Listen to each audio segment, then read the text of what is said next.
Mein Thema ist, wenn Engel dich begleiten. Und ich habe gemerkt ein bisschen, das ganze Engelthema ist oft so ein Thema, das wir den Esoterikern übergeben haben. Wie auch Yoga auch. Und es gibt viele Dinge, die sind eigentlich mehr göttlich, als du denkst. Und wir sollten nicht Sexualität und auch nicht die Musik und schon gar nicht die Engel und auch nicht Yoga einfach der Welt übergeben. Das sind unsere Themen, die Gott der Kirche anvertraut hat. Und oft haben wir das Verständnis nicht davon, warum es Engel in unserem Leben braucht. Und ich kann dir sagen, es gibt Kämpfe in der unsichtbaren Welt. Und unser Problem ist, wir sind ja Europäer. Was wir sehen, ist, was wir glauben. Und was wir sehen, ist, was wir haben. Aber in Afrika und anderen Ländern, da ist eine Wahrnehmung davon, es gibt eine unsichtbare Welt. Und die ist genauso real wie das, was du siehst. Und viele Leute, die wissen, dass die Engel ist wie ein Schutzschild in deinem Leben. Die umgeben dich wie ein Schutzschild. Und Engel pflügen wie ein Schnee weg und du laufst einfach durch und denkst, wer hat den Schnee weggepflügt? Oder Engel kämpfen Kämpfe, die du nie in deinem Leben kämpfen wirst. Was hat in der Bibel gibt es eine Geschichte, wo ein Engel hat in einer Nacht, also ich sage nochmals, ein Engel, ich wiederhole, ein Engel hat in einer Nacht 174.000 Menschen eliminiert. Ein Engel. Und es gibt Kämpfe in deinem Leben, wo ein Engel Kämpfe kämpft von Schlachten, die du nie kämpfen wirst und Gott denkt, du hast keine Ahnung, was Engel für dich schon gekämpft haben. Und die Bibel sagt, Gott hat Engeln befohlen, dich zu tragen in den Momenten, wo du nicht mehr weiter weißt. Und eine ganz coole Geschichte, um das mit den Engeln zu klären, ist die Geschichte von Jakob und dieser weltberühmten Leiter, die kennen wir ja alle. Die Vorgeschichte ist folgendes: Jakob hat seinen Bruder betrogen für das Erstgeburtsrecht. Und dann hat er ihn den Vater belogen, so quasi um den Segen vom Vater zu bekommen, ein Lüger und ein Betrüger. Und Jakob war auf der Flucht und er wusste, wenn mein Bruder Esau mich einfängt, als ein hochbegabter Jäger, werde ich tot sein für immer. Und das ist so die Situation von Jakob. Er hat mega viele Dinge falsch gemacht und er ist auf der Flucht nach irgendeiner Hoffnung, dass ich es irgendwie überlebe. So in 1. Mose 28, Vers 12, da war er in Luz und die Bibel nennt Städte aus einem Grund, Luz ist im Nirgendwo, im Irgendwo. Also Luz ist nicht relevant, das ist so quasi im Nirgendwo, wie zum Beispiel in der Schweiz, Thurgau. So, sorry. Ich darf nicht immer den Aargau bringen. So, während er schlief, hatte er einen Traum. Denkt daran, Jakob hat betrogen. Jakob hat gelogen. Jakob hatte einen riesen Stress. Er hat ein riesen Problem und er ging nicht schlafen einfach so, wow, ich habe alles unter Kontrolle. Er ging schlafen mit seiner Geschichte. Du gehst immer mit deiner Geschichte schlafen. Er sah eine Treppe, die auf der Erde stand. Und die bis zum Himmel reichte. Und Engel stiegen hoch und runter, hoch und runter, hoch und runter. Und hier gibt es 3 Aspekte. Erstens musst du wissen, Gott ist im Himmel. Wenn du Ja sagst zu Gott, dann wohnt der Heilige Geist in dir. Wir sind ein Tempel des Heiligen Geistes. Du hast 9 Geistesgaben und auch Geistescharaktereigenschaften. Aber liebe Frauen und Männer, wer beschützt uns? Wer umgibt uns? Wer kreiert eine Atmosphäre? Und die Engel ist das Bodenpersonal, das Gott auf die Erde schickt, um uns in einem Schutzschild zu begleiten, zu beschützen, zu bewahren und uns auch zu kämpfen. Was auch immer du in deinem Leben durchgehst, du bist umgeben von Engeln als ein Schutzschild in deinem Leben. Jetzt denken Leute, woher hat er das mit den Engeln? Ich habe das aufgeschrieben. Engel in der Bibel kommen 273 Mal vor. Das ist monsterviel. In 33 Büchern in der ganzen Bibel verteilt. Also nicht einfach in einem Buch, weil jemand war ein Engelfan, sondern verteilt in die ganzen Bibel. 108 Mal im Alten Testament und 165 Mal im Neuen Testament. Liebe Frauen und Männer, Engel haben eine große Bedeutung auch in der Endzeit. Die Bibel sagt, in den letzten Tagen werden die Engel uns helfen, das Evangelium zu verbreiten. Also Engel werden in der Endzeit matchentscheidend werden, wie, I don't know, aber es ist einfach eine Tatsache. Es gibt so 4 Engel, die sind für uns relevant. Und ich möchte das ganz kurz erklären. Das erste, das sind so Schutzengel. Die Bibel sagt, ich habe vor einem Jahr darüber gepredigt, wir haben alle einen Schutzengel, 1 oder mehrere. Engel, die sind genau auf dich designt. Wir beten die Engel nicht an, aber sie schützen dich in deinem Leben und kämpfen schlechte Kämpfe, die wir nie erfahren werden. Dann gibt es aber den Engel, der nächste Engel, das ist der Engel Gabriel. Der hat immer eine Botschaft gebracht. Marie und Josef, ihr werdet schwanger werden. Elisabeth und Zachariah haben eine Botschaft, das Wort Gottes verbreitet. Dann gibt es den Engel Michael. Das ist so der Gebetsengel. Der hat zum Beispiel im Buch Daniel heißt es, Gott hat dein Gebet erhört. Aber er hatte 21 Tage und Nächte gekämpft gegen den Fürst von Persien. Also es gibt Gebete, wo Gott erhört haben, aber der unsichtbaren Welt sagen Dämonen, nein, nein, so einfach geht es nicht. Und die Engel kämpfen für die Erfüllung von den Gebeten von Gott in deinem Leben. Und dann gibt es den Luzifer, er war der Kumbaya Lord, der Worship Leader. Diese 4 Engel sind für uns matchentscheidend. Es gibt noch Seraphine und Cherubine und auch andere Sachen, aber die 4 Engel sind für uns matchentscheidend. Wie sagt man, warum war dann der Luzifer der Worship-Engel? Und hier ist der Bibelvers, den sieht man in Ezekiel 28, Vers 13b. Eine kunstvoll hergestellte Tamburine und Flöten waren bei dir. An dem Tag deiner Schaffung wurden sie dir bereitgestellt. Also Luzifer war der Worship-Leader im Himmel. Wenn man zurückgeht, ist es auch interessant. Er wollte sein wie Gott. Und die Bibel sagt, Gott widersteht dem Stolzen. Und Luzifer hatte auch eine Armee von Engeln, die haben ihm gedient. So wie wenn du ein Chef bist, hast du ein Department und das Department findet dich gut. Und als Gott den Luzifer auf die verflucht hatte, ist 1/3 der Engel mit ihm gefallen. Und das Bild ist matchentscheidend. Seitdem, liebe Frauen und Männer, ist eine Kluft, ein Vakuum von Worship entstanden. Und hast du gewusst, Worship, liebe Frauen und Männer, ist der Ort, wo Engel wohnen. Worship ist der Ort, wo Wunder geschehen. Worship ist der Ort, wo der Himmel aufgeht. Worship ist der Ort, wo das auf dieser Erde durch die Leiter du mit Gott im Himmel verbunden wirst. Und Worship, liebe Frauen und Männer, ist absolut umkämpft auf der ganzen Welt. Und oft verstehen die Christen nicht den Power, dass wir den Job haben, um zu worshipen. Jesus sagte einmal, wenn ihr mich nicht anbetet, dann werden Steine mich anbeten und Steine mich worshipen. Weil Worship bringt immer den Himmel auf die Erde. Und seit diesem Tag von Luzifer ist ein Vakuum da. Ein ganz berühmter Mann, der Tozer, hat Folgendes gesagt, ich habe das Zitat mitgebracht, eine Kirche, die nicht anbeten kann, muss unterhalten werden. Und ich weiß, es gibt ja viele Leute, die sagen, ja, aber ihr Meister, es ist alles eine Show. Worship ist eine Show. Darf ich dir mal was sagen? Gott berührt jeden Sinn von deinem Leben. Weil niemand von uns isst am Morgen nur ein leeres Brot. Amen? Das macht niemand. Sondern man nimmt Butter, was du nicht brauchst. Konfi ist Zucker, was schädlich ist. Und dann noch Speck und Eier, was man auch nicht braucht. Ist wie Worship, Gitarre und man stellt alles ab, ist genau das Gleiche. Nein, du brauchst alle Möglichkeiten singen, um Gott dir zu begegnen. Und seit ganz am Anfang von unserer Church haben wir uns entschieden, wir stellen Worshipper an. Weil wir wollen, wenn wir zusammenkommen, dass der Himmel offen ist und Gottes Geist auf diese Erde kommt. Hast du gewusst, Psalm 22, Vers 4, du bist doch heilig und du wohnst dort, wo dein Volk Israel dir Loblieder singt.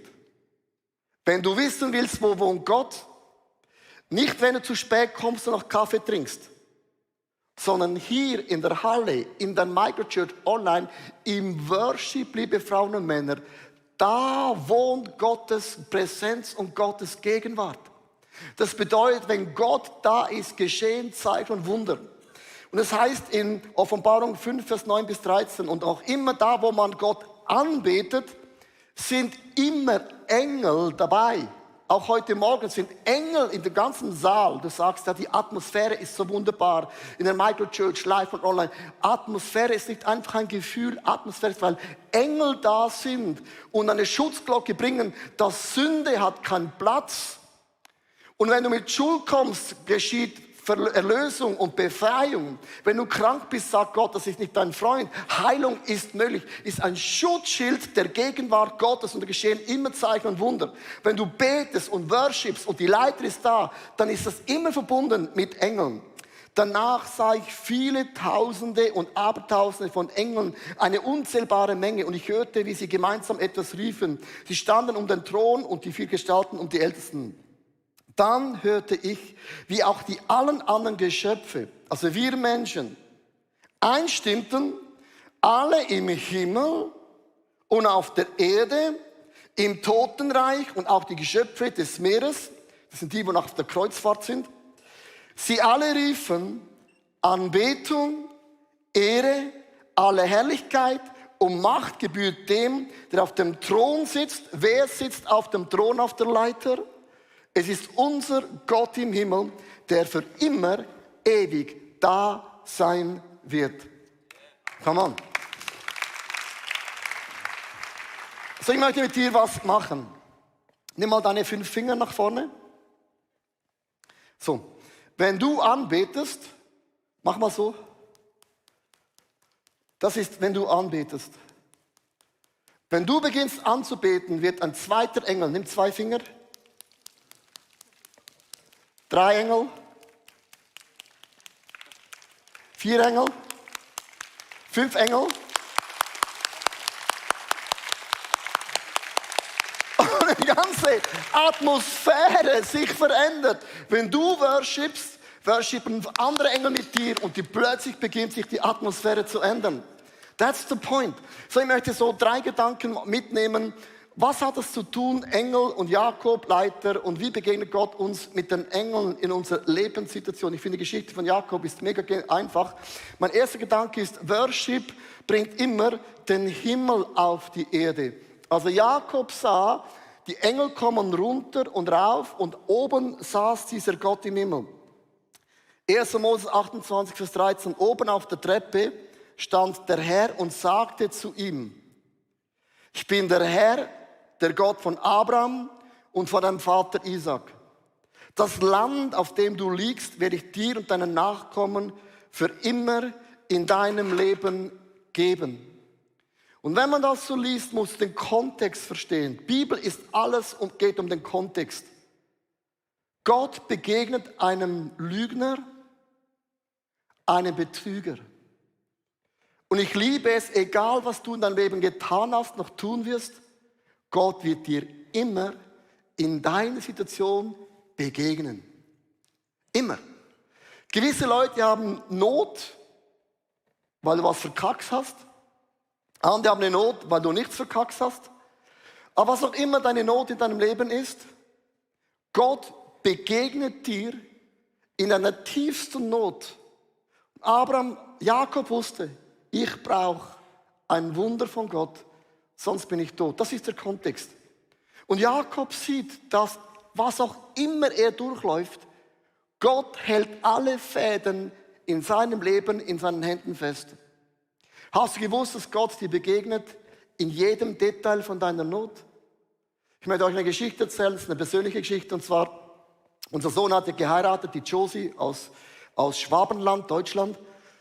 Jetzt sind wir auch EU. Und dann hat unser Sohn gesagt, Papi, ich möchte keine Wohnung mieten, ich möchte eine Wohnung kaufen. Ich habe gesagt, ja, das wollen doch alle. Und dann ist ja meine gute Rat ist einfach, jeder Schweizer, wir arbeiten mal hart, wir sparen da mal hart. Und wenn du mal 30 geworden bist, dann kaufst du vielleicht eine Wohnung mit einem Wunder. Das habe ich ihm erklärt, aber gesagt, Papi, nee, so geht das nicht. Ich habe einen Gott im Himmel, der ist auf der Leiter da oben. Und der Himmel ist offen. Und ich glaube, Gott schenkt uns eine Wohnung. Habe gesagt, ja, viel Spaß beim Glauben. So, mach eine lange Geschichte kurz. Hast du gewusst, weißt du, wie Wunder geschehen? Wunder geschehen immer, dass Gott andere Menschen gebraucht. Immer. Es ist immer ein Network von Wundern. Also, Lange Story kurz zu machen. Susannas Mutter hat ein Haus, das Dach ist kaputt. Sie muss das Dach flicken. Sie sagt, ich habe keinen Bock mehr, das Dach zu flicken. Wir haben gesagt, ja, verstehe ich. Und sie verkauft das Haus und braucht das Geld ja nicht und hat einen großen Teil aufgeteilt auf ihre Kinder. So bekam Susanna vor ein paar Monaten Geld. Und dann sagt unser Sohn, siehst du, das Geld ist da. Dann haben wir gesagt, Simon, wir haben kein Familienkonto. Du bist verheiratet, du hast dein Konto, wir haben ein Konto. Dann sagt aber Papi und Mami, wenn er stirbt, gehört das Geld ja sowieso uns. Er hat gesagt, hey, sorry, wir leben noch. So. Und jetzt kommt mein Punkt. Weißt du, wo Gott spricht? Weißt du, wo Gott wohnt? In der Worship. Ich war da vorne und ich habe geworshipped wie ihr. Wenn wir worshipen, öffnen die Engel das Portal zum Himmel. Und ich war da unten, 9:30 Uhr in der Celebration und der Heilige Geist sagte mir, schreib ein E-Mail an alle Nachbarn. Was hat dein E-Mail zu tun mit einem Wunder? So habe ich ein E-Mail geschrieben an alle Nachbarn, möchte irgendjemand die Wohnung verkaufen. Ich habe gewusst, wenn jemand die Wohnung verkauft, ist so ein Preis, wo das Geld ja sowieso nicht langt, weil die Hauspreise in der Schweiz gibt es nur eine Richtung, Mount Everest. So, da schreibt eine Frau und sagt, ich möchte die Wohnung verkaufen. Wir gingen hin, es war die schöne Wohnung, perfekte Größe. Und ich habe gewusst, wir können die uns nicht leisten. Weißt du, wie geschehen Wunder? Weil Gott verschiedene Frauen und Männer gebraucht. Und dann sagt sie, und sie ist keine Christin, geht in keine Church, sagt sie uns, ich finde euch als junges Ehepaar mega cool. Also nicht ich und meine Frau. Und dann sagt sie Folgendes. Ich werde euch die Wohnung zum dem Preis verkaufen, wo ich vor 5 Jahren bezahlt habe. Und die Hauspreise sind 30% und mehr. Und ich habe sie gefragt, ist alles okay bei Ihnen? Rauchen Sie etwas? Weil ich wollte sicher sein. Sie sagt, nein, ich bin klar bei Kopf. So haben wir die Wohnung gekauft. Das war natürlich meine Frau. Ich habe nur das E-Mail geschrieben. Und dann ist Simon und Josie eingezogen. Dann habe ich ihm, meinem Sohn, eine Frage gestellt. Das ist ja Vater-Sohn-Coaching. Simon, was hast du gemacht im Wunder? Das Geld kommt von deiner Mutter. Das E-Mail war meine Idee. Was hast du gemacht? Er hat gesagt, ich habe immer geglaubt, dass der auf dem Thron sitzt, es machen kann.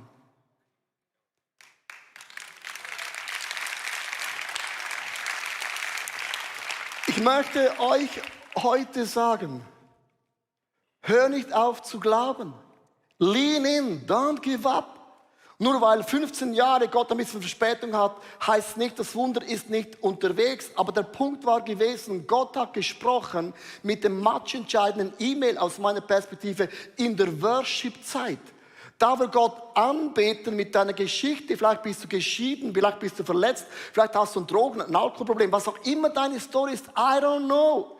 Aber Gott begegnet dir in der Worship mit deiner Geschichte. Du kommst, wie du bist, aber du wirst verändert nach Hause gehen. Weil bei Gott ist sagen Wunder, das ist seine Spezialität. Im Worship kommt der Himmel runter in dein Leben. Amen. Dann der nächste. Worship bewirkt die Geborgenheit von diesem Gott. 1. Mose 28, 16 bis 17. Jakob erwachte, erschrocken blieb er stehen und sagte, tatsächlich, der Herr wohnt hier. Und ich habe es nicht gewusst. Er rief, wie furchterregend ist dieser Ort, hier ist die Wohnstätte Gottes. Wo wohnt Gott? Da, wo wir Gott anbeten, im Volk Gottes wohnt Gott. Und er sagte, oh my gosh, es ist das Tor zum Himmel. Die Engel sind das Bodenpersonal, um uns zu leiten und zu begleiten. Aber die Engel haben auch einen Job, um das Portal zum Himmel aufzumachen, dass wir die Stimme Gottes hören können. Ich möchte dich im Kontext mitnehmen. Jakob war unter Stress. Lügner, Betrüger, auf der Flucht, wusste nicht, wie werde ich den nächsten Tag überleben. Das ist seine Story. Und als Jakob erwacht im ganzen Stress, ist ihm bewusst geworden, dass Gott mich nicht eine Sekunde in meinem Leben loslässt. Hast du gewusst, Gott hat Engeln befohlen? Für was hat Gott die Engel befohlen? Um uns zu tragen. Ja, wann trägt man jemand? Dann, wenn jemand nicht mehr kann.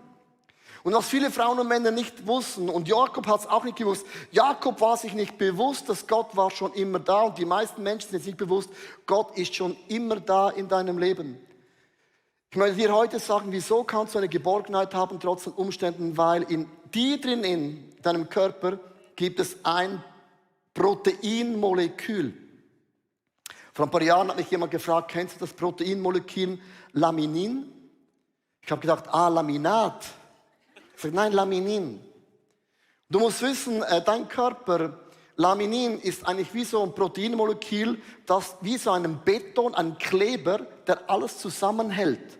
Also wenn du zum Beispiel Papier, Stroh und Holz hast, das muss irgendwie jemand zusammenkleben. Ein Proteinmolekül klebt das, hält das zusammen. Und sind 80% der Proteinmoleküle ist Laminin.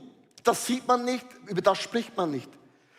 Und man hat unter dem Mikroskop das Proteinmolekül, das in dir drin ist, in einem Mikroskop mal angeschaut.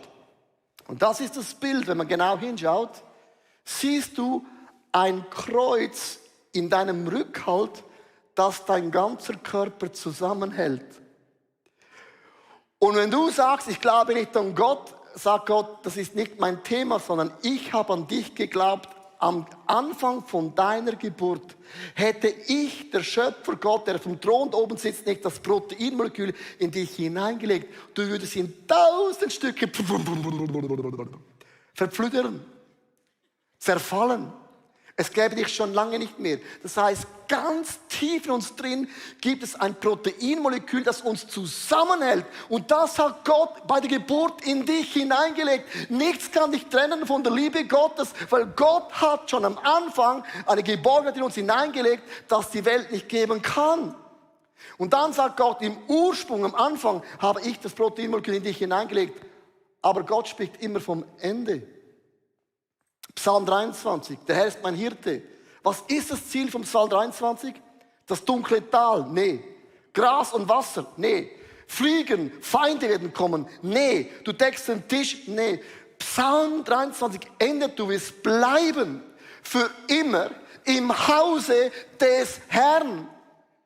Und Gott hat Engel geschickt, was auch immer deine Story ist, und sie werden uns tragen, und wir werden nicht den Fuß an den Stein stoßen. Jetzt sagst du, aber Pastor Leo, bist du blind? Christen werden krank, Christen haben einen Autounfall, Christen haben einen Unfall mit dem Elektro-Mountainbike. Christen sind ja auch nicht beschützt. Ich spreche nicht von der Dimension, ich spreche von der Dimension, dass Gott versprochen hat. Engel werden uns hineintragen in dein Zuhause, und das ist der Himmel. Und das Problem, liebe Frauen und Männer, ist folgendes. Ihr hört das alle und denkt, wow, mega cool. 80% von allen Menschen, die an Gott glauben, werden wegen dem Glauben verfolgt. Und wir hier leben so ein Paradise Christianity. Ich war in Asien, ich weiß, wovon ich spreche.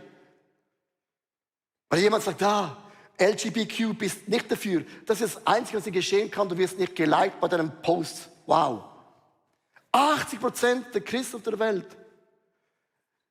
sind nicht gläubig, weil die Worship und das Licht und die Atmosphäre und der Kuchen und Kaffee und Welcome Home ist so grandios. Die glauben, weil sie wissen, auf dieser Leiter, da oben ist ein Gott, und er hat versprochen, ich werde dich empfangen im Himmel für immer. Und Engel werden dich tragen, und das ist die größte Hoffnung von vielen Frauen und Männern. Ich möchte dir sagen, du glaubst, du bist die einzige arme Person auf dieser Erde. Gott hat den Engeln befohlen, das Bodenpersonal, dich zu tragen in den Himmel hinein, trotz Krankheit, wegen Krankheit, mit Niederlage, mit Süchten, was auch immer deine Story ist. Das ist die Aufgabe von diesen wunderbaren Engeln, die Gott in unserem Leben hineingeschickt hat. Lass uns für das Gott einen Applaus geben. That's the point. I'm so fired. Ich möchte enden. Worship bewirkt Wunder. 1. Mose 28, 18 bis 19 mit Jakob. Am nächsten Morgen stand er früh auf.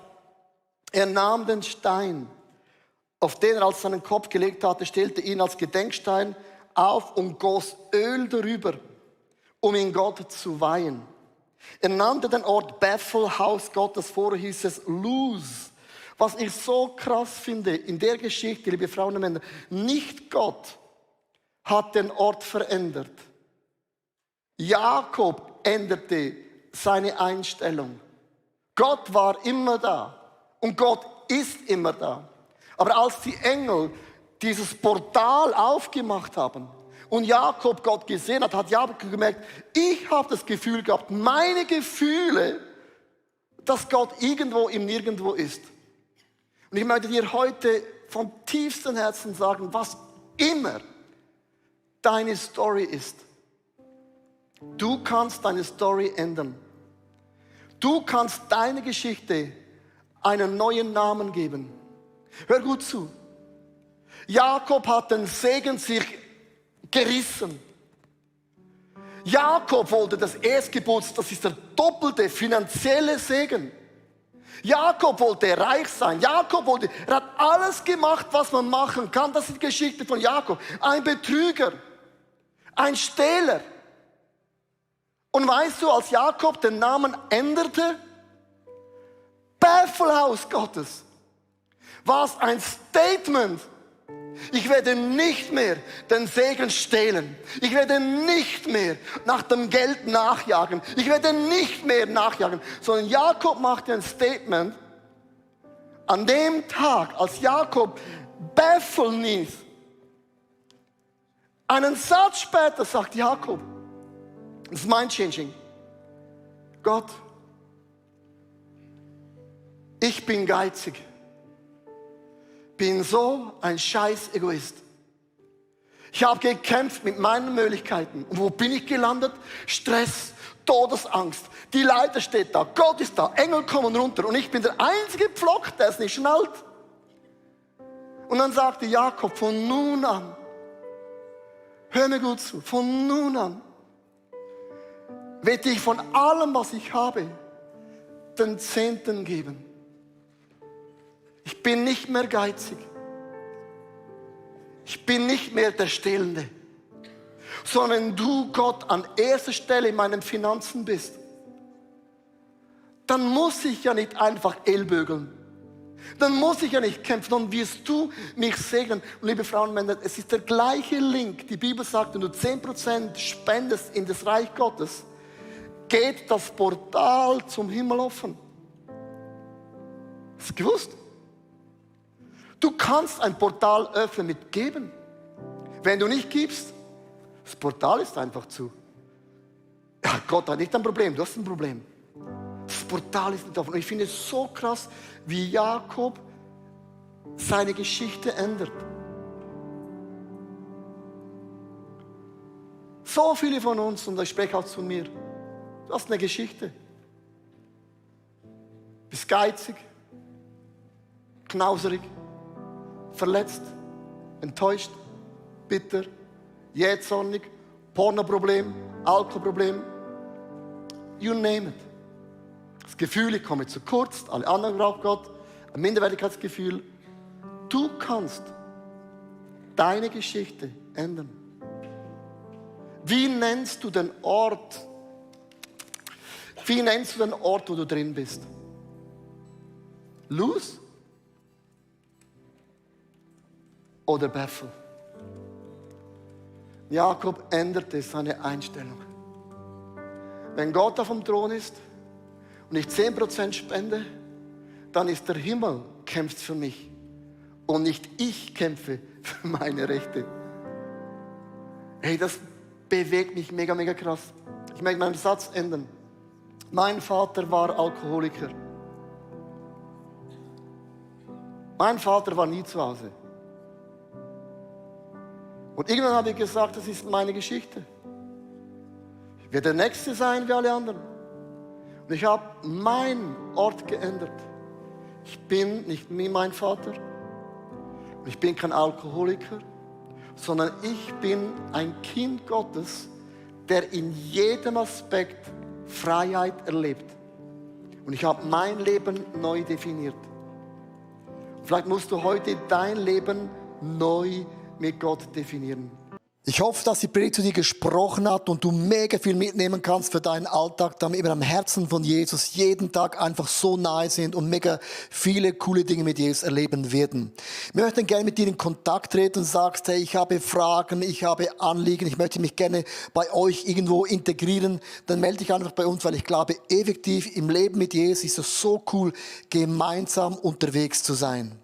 Ja, unsere Leidenschaft ist es, dass wir Menschen positiv aufblühen sehen durch die Kraft von Jesus Christus und sehen, wie sie auch ihr Umfeld verändern. Und wir laden dich von Herzen ein, Teil von dieser Vision zu sein. Wir haben Hunderte von Mitarbeitern, Menschen, die unsere Kirche unterstützen mit Gaben, Fähigkeiten und auch mit unseren Finanzen. Und ich danke dir von ganzem Herzen, wenn du ein Teil von dieser Vision bist, auch mit deinen Finanzen. Ja, abonniere doch unseren Kanal, damit du immer den neuesten Content bekommst und informiert bist, was Gott alles macht durch unsere Church. Und es würde uns mega, mega freuen. Also bis zum nächsten Mal. God bless you und ciao zusammen.